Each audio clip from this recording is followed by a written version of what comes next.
Happy New Year, everyone. Joshua Kirk here with you once again. And for this video, I'm going to be doing something a little different from what I usually do. Instead of doing like my typical album review, I'm going to be doing a ranking list. Which for this case, it's for each and every album released in 2017 by the Australian band known as King Gizzard and the Lizard Wizard. The prolific Melbourne-based psych and garage outfit that has released, get this, 5 albums in the year of 2017. Yes, 5 albums, which showed them at their most prolific to date in their career. All of them with a different kind of aesthetic or sound to them. And considering how prolific they were, it made sense that in 2018 they didn't put out any new music whatsoever. Though, who knows? You never know. They may come back this year with another record. Anyway, King Gizzard is definitely a band that I am most certainly a fan of, if you've watched some of my reviews in the past. So this is basically each and every one of those albums ranked from worst to best. So I'm sort of counting this down from the one that's my least favorite to the one that's my most favorite. So let's just get right to it. Starting with number 5, which I'm counting these down from 5 to 1. So starting with number 5, which is Sketches of Brunswick East, the band's 3rd album they put out in 2017.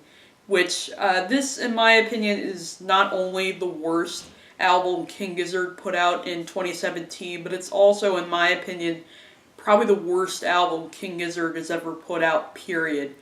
I definitely do respect the band's sort of desire to try and explore this kind of very wandering, snazzy elevator jazz kind of music, but the results just, didn't really work for me. I thought that, while this band seems to be enjoying this indulgence here, they're not really pleasing the listener as much as they are themselves. And stuff like that. It just, I don't mind a band, indulging a little bit, with these kind of sounds, but when it sounds like this, underwhelming and just yawn-worthy, I definitely don't recommend that. So my score for that, 4.9 out of 10. For number 4, it's Murder of the Universe, the 2nd album that King Gizzard came out with in 2017, and pretty decent record, I thought. Definitely a little bit of a sequel to Nonagon Infinity, which was the amazing concept album they put out in 2016, where it was very blood-pumping, adrenaline-fueled, full of amazing energy, and it went on and on for dear life. But instead of sort of doing that whole infinite loop thing, the band goes for something that is a little noisier, featuring whizzing synthesizers and howling harmonicas, as well as some very apocalyptic, kind of violent imagery in its lyrics, as it is sort of their end of the world album. It's certainly a pretty cool concept album, but I will say my main criticism about this record is, I feel that there are certain points of this album that sound a little too similar to things that the band has done before, which is kind of funny considering they actually do pull from previous songs on this album, the song Balrog sort of pulls from Trapdoor, as well as songs off of Nonagon Infinity, like Evil Death Roll and People Vultures, while the song that transitions into it, The Lord of Lightning, it sort of ends with a bit from the song Hot Water off of the album I'm in Your Mind Fuzz. So yeah, I would say Balrog is probably my least favorite track on this album because it doesn't sound like anything new to me, even though there are some really cool lyrical ideas on there. And I thought it was kind of cool to bring Leah Sr. to do some spoken word bits for this album, because she does come through with some really cool sort of stories. Stories, but just like the album kind of lacks in consistency and all of that. I will say though, my favorite part of this whole record is definitely the third chapter of this album, the Han Taiyumi and Murder of the Universe chapter. I mean, I thought it was just so cool to see the band bring on this British computerized voice to be the voice of this robot or like robot beast kind of hybrid who wants to blow the world up. But he also wants to he also really wants to die and to vomit. So he creates this soy protein munt machine, which Stu kind of refers to as a vomit coffin, who is very unhappy to be in existence. So he basically plugs himself into the machine, and basically the world just blows up at the end, and he is just erupting like a geyser until pretty much everything is just nothing but a smoldering hot lava-like goo. So it's definitely probably my highest sort of praise about this record. So yeah, my score for that record is 7.2 out of 10. Then with number 3, we have Gumboot Soup, which is the final album, the 5th record that King Gizzard put out in 2017. Came out on the day before New Year's Eve in 2017, so it makes sense that, I consider it more of a 2018 album. Definitely a pretty good collection of songs there. I mean, I will say that this album is most definitely stronger than Murder of the Universe, and definitely even more strong than Sketches. This one doesn't really break any new ground for King Gizzard. It kind of pulls from pretty much all the sounds they've explored throughout this year, and pretty much throughout their whole discography, but somehow the buffet sort of idea of this record really manages to work in this case. I love some of the more snazzier kind of tracks on here. Songs like I'm Sleeping In, Beginner's Luck, and Down the Sink are some of the catchiest songs to be found on Gumboot Soup. And I also really like that song Superposition, which sees Joey Walker filtering his voice through a vocoder and almost like processing his voice, and it sounds really beautiful when it's put towards some glitchy electronics and some very ethereal, immersive woodwinds. So definitely really nice there. And some of the heavier songs like All Is Known and Greenhouse Heat Death are also jams on here as well. If there's one issue I have with this record, it's the stylistic consistency.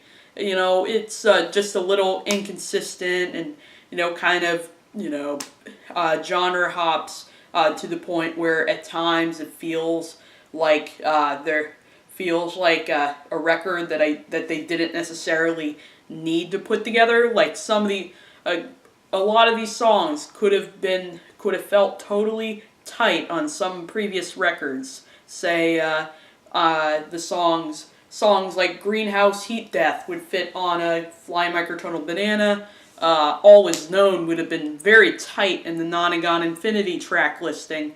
And even songs like The Last Oasis would fit well in Sketches of Brunswick East, and it would somehow make that otherwise pretty disappointing album have a little bit of light in it. So definitely recommend that collection of songs, though I would consider it a good album and not really a great album. So 7.8 on on that one. And now it's time for two more. Number 2 is Polygondwanaland, which is the band's 4th album they put out this year, and one that they just released out of the blue after releasing in October. That single, though not really single because it's 11 minutes long, Crumbling Castle. Like, they kind of released this digitally out of the blue, but their fans out of Australia and some fans out of like UK and US too have been making their own physical copies of this record, like under their own sort of independent record labels, doing their own artwork and making gatefolds with lyrics and lyrics as well as liner notes, which I actually have this album on vinyl. I'll show it to you right now.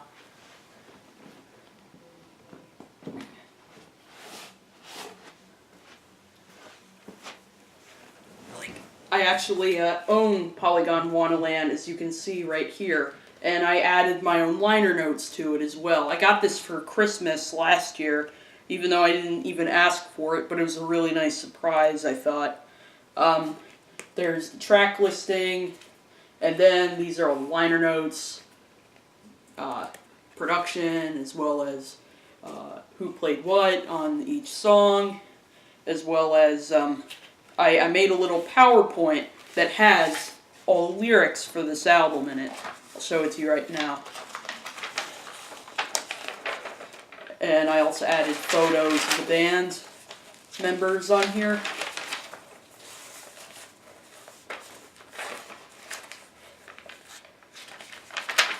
It made sense the Eric Moore photo that I added on here isn't like from a live show, because he doesn't play at all on this album.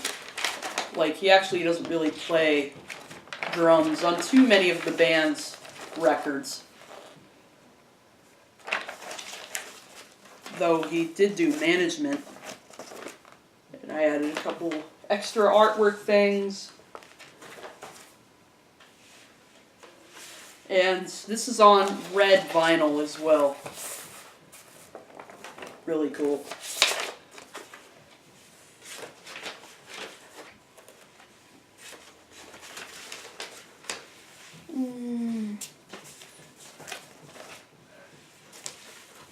Yeah, anyway, that's my Polygon, that's the vinyl for this, and anyway, I'll talk about this record.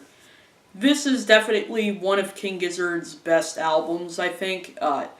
First of all, I think it's their second best album of 2017, and also really to show that the band really still had plenty of ambition and really neat musical ideas up their sleeve. I mean, with this record, they've really found newfound fascination for synthesizers and electronics. I mean, Stu literally plays synths on the whole record. Like Joey Walker plays synth on here too. On here too, so does Craig a little bit.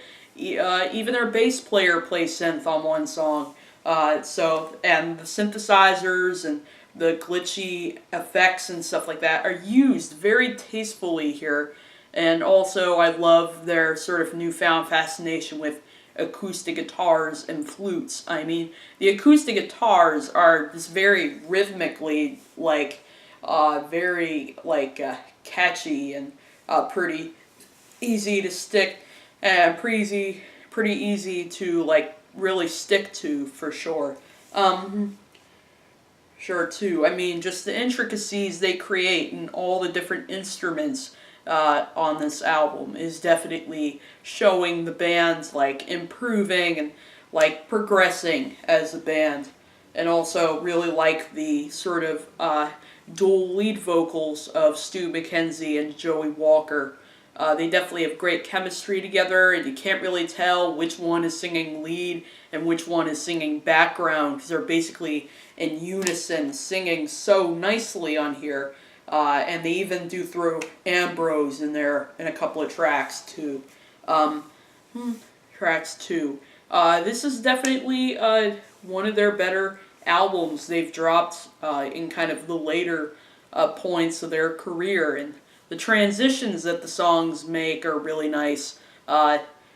Which I know that's, pretty typical of King Gizzard. Transitions is basically, their thing. Their thing. And like the opening track on here, Crumbling Castle, definitely for a song that clocks in at over 10 minutes and 44 seconds. It never gets boring. Like, it has a bunch of really unique sections going on in it. At one point, you'll get like this Nonagon Infinity-esque sort of passionate intro, and then you'll get this, part with like gorgeous flutes and vibraphones, and Joey Walker doing some throat singing.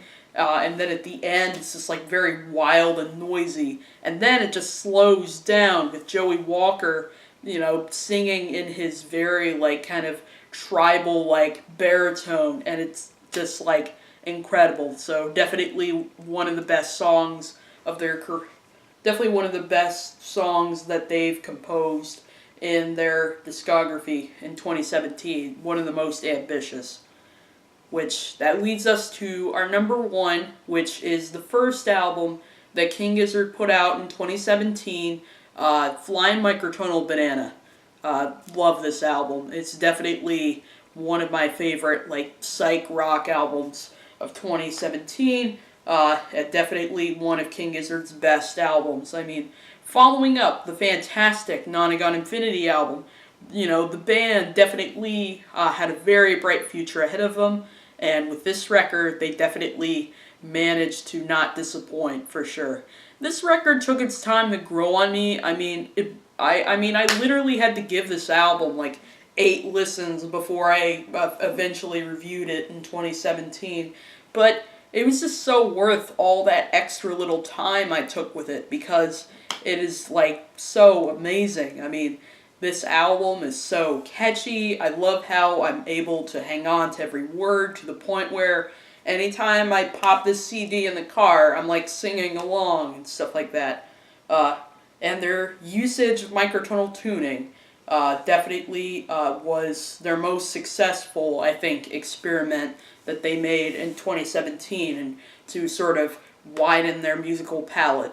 So it sounds very kind of Middle Eastern, sort of. Like, it definitely incorporates elements of world music, especially in the closing title track, which features a lovely and very, kick-ass use of zurna on it, which is a Turkish horn. Horn on it. And pretty much all the instruments on here are used with are microtonally tuned. I mean, even the drums have microtonal tuning on there. So it definitely results in a very, time structure and stuff like. It results in some very neatly timed song structures and some really cool sort of exotic sort of sounds. I mean, this is definitely one of the most exotic things I've heard from them to date. And also I love how the guitar riffs and the vocals both have the same melody for like every song on here except for the instrumental track.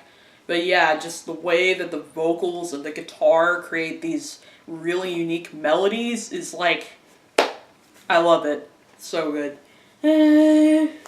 So good. Highlights on here include, for me, like Rattlesnake is definitely a very catchy song for the beginning of the record. Open Water is a really cool jam. Billabong Valley features some really beautiful lead vocals from Ambrose Kenny Smith, along with some very cool lyrical content as well. Anoxia, the song where Joey Walker sings lead vocal. I did criticize the song in my review, but it has really grown on me the more I've listened to it. Sleep Drifter is, if I had to pick my favorite song on the record, maybe that one, because, the wah-wah pedals they throw in the intro of that song, really cool, and, definitely, really stands out as one of this album's strongest songs. So yeah, definitely check out that record. If you've never heard of King Gizzard before, Nonagon Infinity probably wouldn't be a bad introduction. That was my intro to the band, and most certainly instantly became a fan upon hearing that album for the first time. Um, but an album like Mind Fuzz might be a good place to start. Start pretty much. They're definitely a band. They're definitely one of my favorite bands when it comes to that whole psych rock sort of thing, because they're definitely one of the most ambitious, and they're actually one of the most consistent, I think. I mean, even some of their older records, which are like very lo-fi, have gems on there. I mean, take a look at an album like Oddments, songs like Hot Wax, or the opening instrumental track on there are definitely total jams, for sure. So they're definitely. So it made sense that in 2017, for the most part, they did put out some pretty solid output. Some records, were better than others, but in the end, they're definitely they're definitely a band that I can count on to create some very quality music. So yeah, that's my first worst to best ranking list for this channel. I'll see you for my next album review.